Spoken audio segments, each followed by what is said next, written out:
A man said to me that he longed for a different life, yet he spoke continually of his troubles.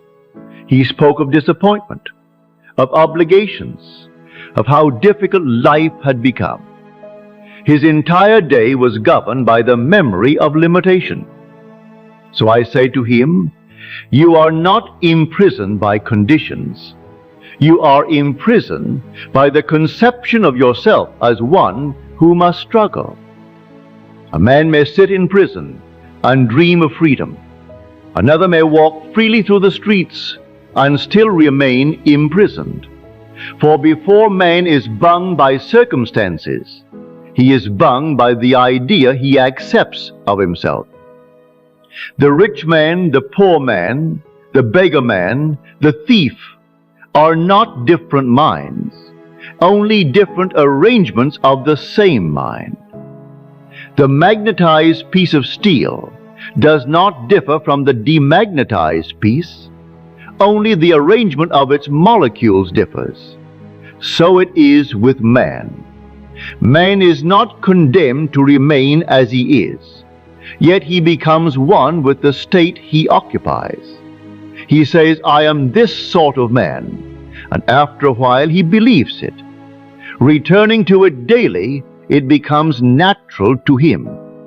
And what feels natural, he expresses. Scripture calls this bondage. Not because the world has enslaved man. Man has enslaved himself by believing himself to be a fixed state. For there comes a moment in every state when man desires to transcend it. No man seeks to leave a state unless he is not the state. For were he the state, he could never desire to leave it.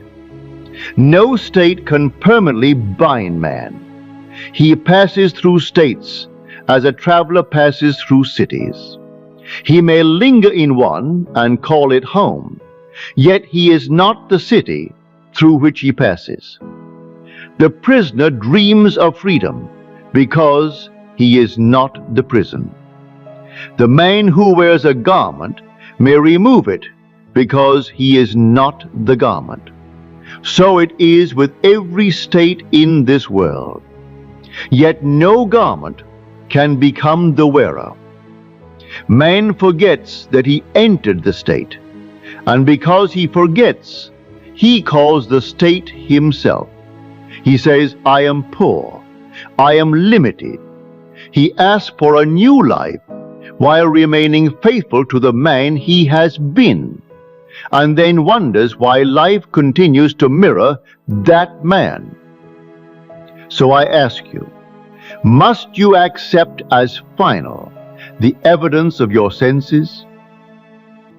Must the outer world first appear changed before you assume yourself changed? I tell you, no man can enter a new state while remaining faithful to the former man. For a state occupied long enough becomes familiar, and man inevitably expresses that which he accepts as true. The tragedy of man is not that he suffers. The tragedy is that he becomes accustomed to suffering. For man mistakes familiarity for freedom. He may depart from it, for he entered it. Assume that you are free now. If you were that man, would you not see the world differently? Would not every circumstance appear differently to you? See the world as that man. Sleep in the feeling that you are that man. Persist in that assumption until it feels natural to you. For that which feels natural must objectify itself. The prison was never the walls. It was the belief that you were the prison. And that realization is the beginning of freedom.